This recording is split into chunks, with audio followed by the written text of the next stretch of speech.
Hello बच्चों, आज मैं आप लोगों को क्लास 8th की जो ये लेटेस्ट एडिशन की आपके पास एनसीईआरटी की बुक है ना, इसका जो हम चैप्टर नंबर 12 कर रहे हैं अपना वही कराऊंगी। तो आज मैं आपको एग्जाम्पल नंबर 11 कराऊंगी, पेज नंबर 151 पे है।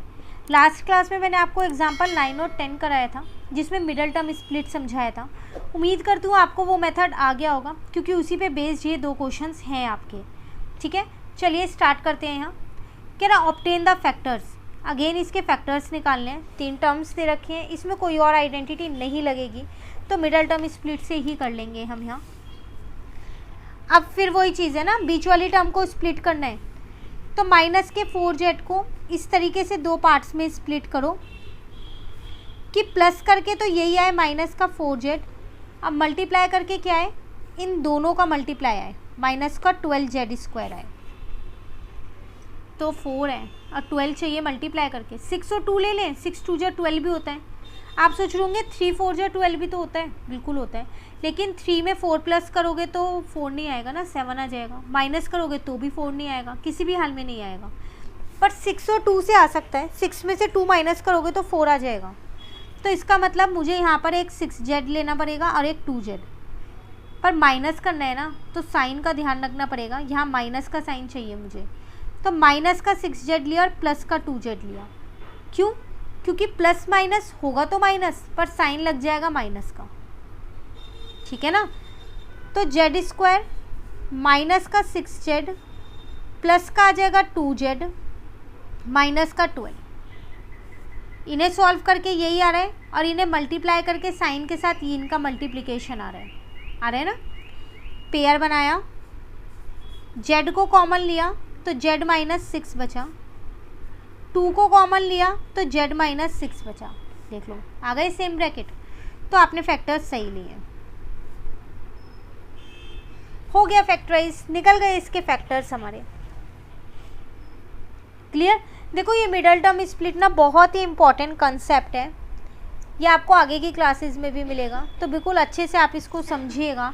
आपको कहीं दिक्कत लगती है ना आप एग्जाम्पल में, तो आप कमेंट करके पूछिए, मैं एक सेपरेट वीडियो में सिर्फ मिडल टर्म का कंसेप्ट भी दोबारा क्लियर कर दूँगी। ठीक है, एग्जाम्पल 12, फाइंड द फैक्टर्स।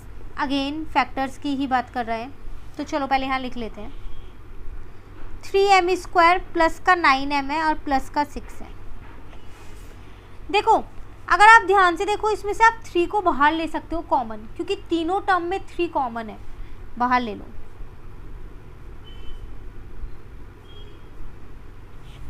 ठीक है, अब इसमें मिडल टर्म स्प्लिट लगा दो, ये 3 ऐसे ही चलता रहेगा,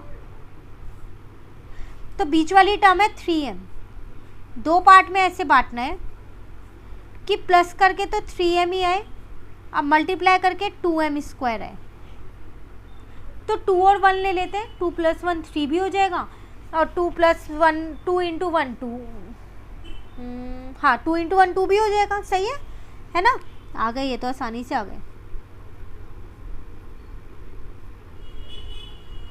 ठीक है ना, पेयरिंग करी, ये 3 ऐसे ही चल रहा है।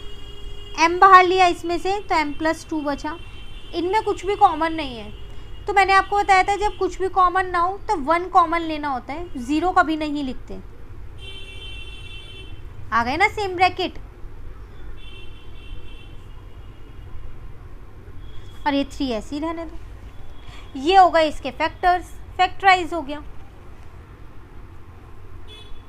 हुआ क्लियर? ये था आपके पास क्वेश्चन। तो दोनों एग्जाम्पल्स आज की क्लास में कंप्लीट कर लिए। नेक्स्ट क्लास से एक्सरसाइज शुरू कराऊंगी, बहुत इंपॉर्टेंट एक्सरसाइज है ये, काफ़ी सारे पार्ट है और हर पार्ट में लगभग अलग अलग आइडेंटिटीज़ लग रही हैं, तो आपको एक तरीके से आप ये कह सकते हो कि इसी में ही सब कुछ, जो पीछे जितने भी डाउट है ना वो यहाँ सारे क्लियर हो जाएंगे।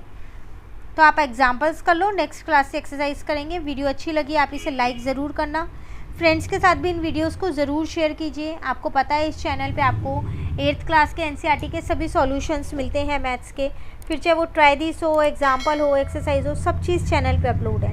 इसके अलावा कोई और चैप्टर आपको पहले करना है, आप मुझे वो भी कमेंट करके बता सकते हैं, उसकी वीडियोज़ मिलनी भी आपको स्टार्ट हो जाएंगी। मिलते हैं नेक्स्ट क्लास में, तब तक के लिए बाय बाय, थैंक यू।